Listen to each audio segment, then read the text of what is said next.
What's up, Zox fam, and welcome back, man. We got some more Wuthering Waves stuff, and honestly, I didn't think we were going to be getting into this kind of Wuthering Waves stuff anytime soon, but I'm not mad at it, and I want to kind of address a few things, a few concerns I've seen some people have, and, just points that people have made, just kind of giving my thoughts and opinions on those things, but I really want to talk about, of course, the announcements that have been made, okay? So, first things first, obviously, on the App Store and the Google Play Store, we can actually now pre-register for Wuthering Waves. But the important thing about this is the date being shown. So the App Store always snitches. It always tells us what exactly and when exactly things are going to be happening.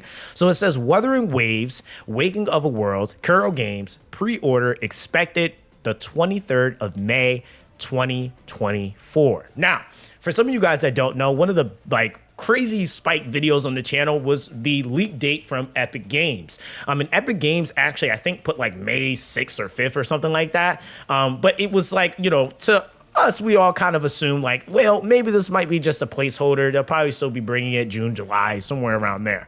But no, it was them actually saying, nope, they're about to release it in this month. Now, the thing about this, okay, and this is kind of one of the points I wanted to make here, was that a lot of people, obviously felt like Kuro needed more time to actually cook the game.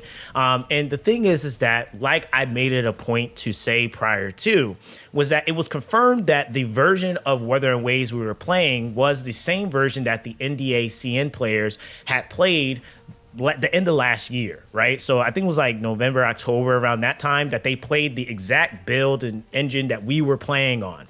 So then you also have to look at, it only took them a few days to have literally an entire list and plan of what they were going to be fixing and changing within the game, which they were all respectively very, very good changes overall.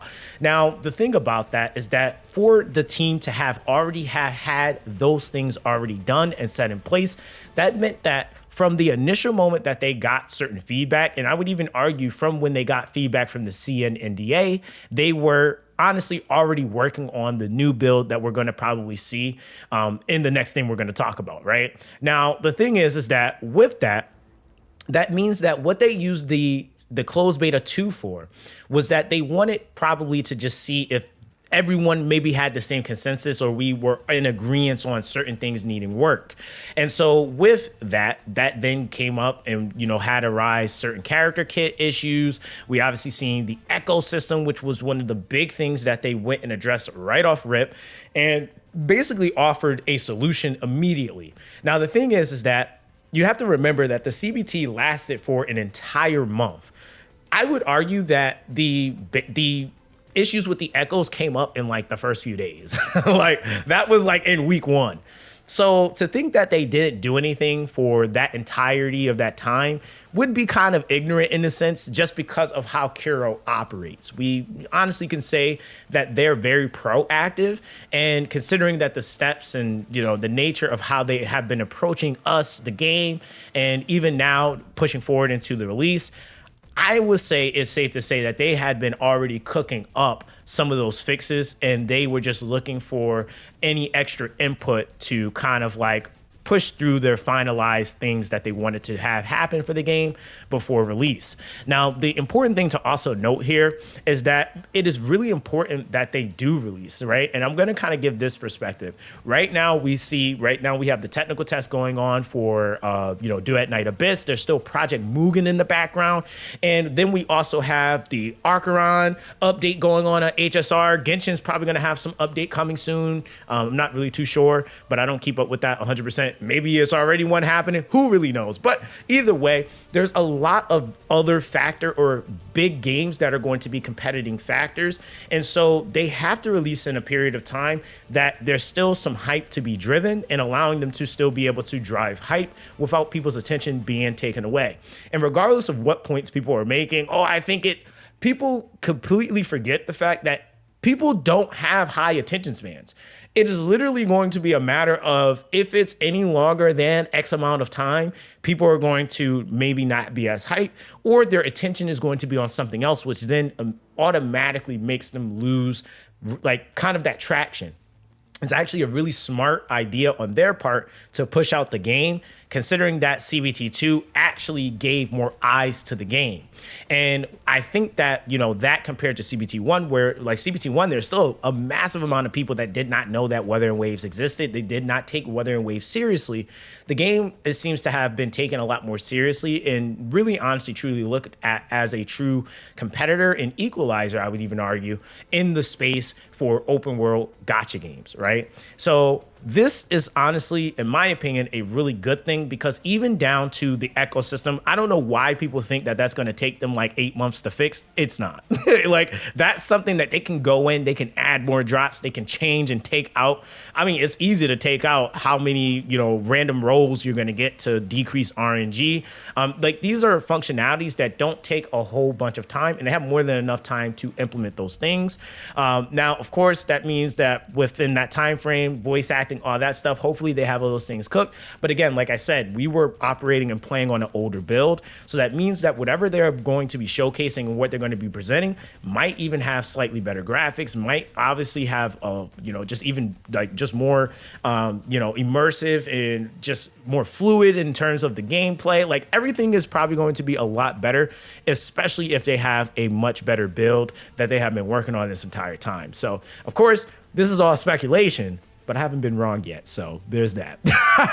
But nonetheless, we also have some more important news, okay? And this is going to be gatewaying us into, again, the reason why you guys need to subscribe to the channel, like and subscribe, turn on post notifications, because we are going to be going live for a special broadcast that they announced today. This happened literally 4 hours ago, and this is insane, dude. So tomorrow, not even gonna say the date, tomorrow, okay, in the morning for me, CST time is gonna be about 6 a.m.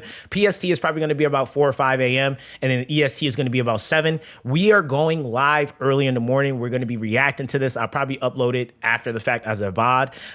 But yeah, guys, we have this special broadcast that's going to be going live.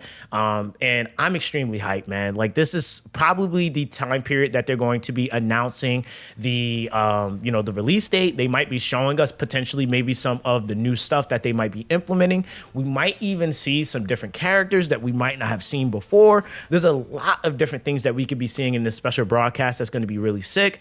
So I'm really, really stoked to see what they're going to be doing as we push forward into the official release of the game. I think that, again, for what it's worth, as long as they are receptive to feedback and that they're constantly trying to evolve and make the game good, I don't really see us having too many issues. Not to say that issues won't come up, but I think that there's always going to be some sort of ramification or solution to getting those things done, or, fixing those things that we might have or find to be issues.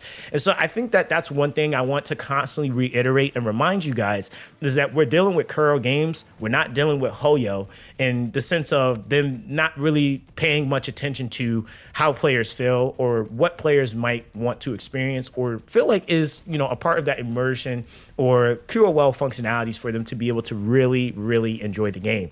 So I'm going to have this scheduled up on the channel.